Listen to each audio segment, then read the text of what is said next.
The world we think we see is not the real world. We don't realize it, but we're constantly looking at the world through the lens of self.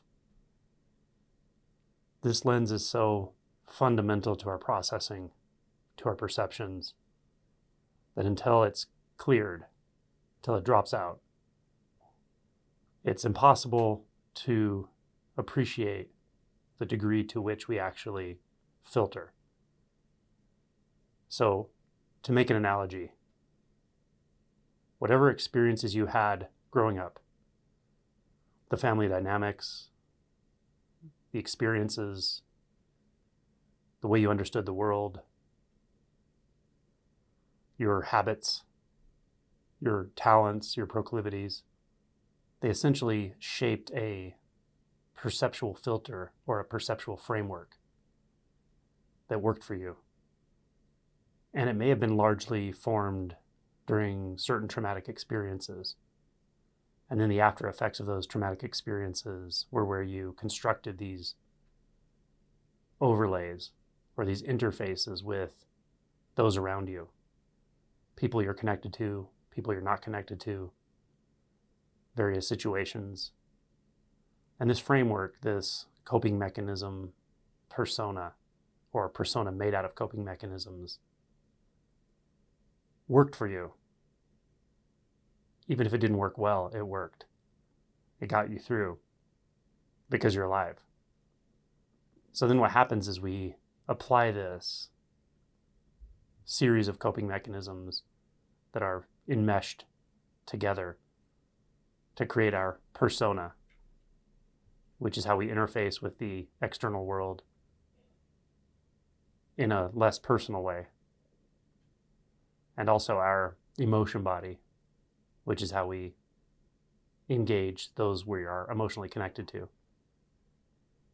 And at each layer, there's a somewhat different set of perceptual filters, tendencies, beliefs. But at both levels, it's an interface. And the world looks to us like reality looks through this interface. It colors everything. It colors all of our experiences. So what happens is, whatever the adaptive apparatus is that we develop early in life, it gets applied to every situation, including situations in which it's inappropriate or doesn't work very well at all. And yet, because we've identified with it, it feels like me. It feels like just the way I am, the way I have to interface and interact with the world. We don't see it as a filter.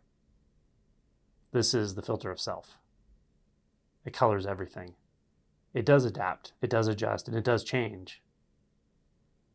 But often the changes are on a superficial level, meaning that we rearrange certain habits, beliefs, tendencies. But the deeper habits, the emotional repression, the fears, the shame, remain intact. This is why when we talk about awakening, we're talking about deep work.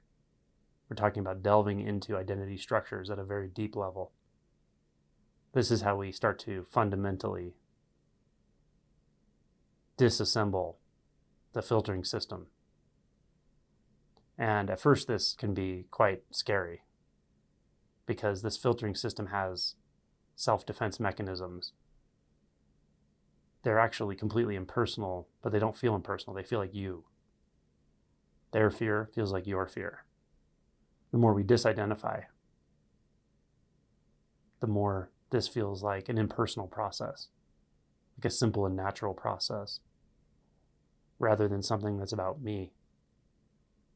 And as those deep layers of identity disentangle, dissolve, we start to perceive what is without looking through the filter of self. And at some point we see what's been in front of our face the whole time.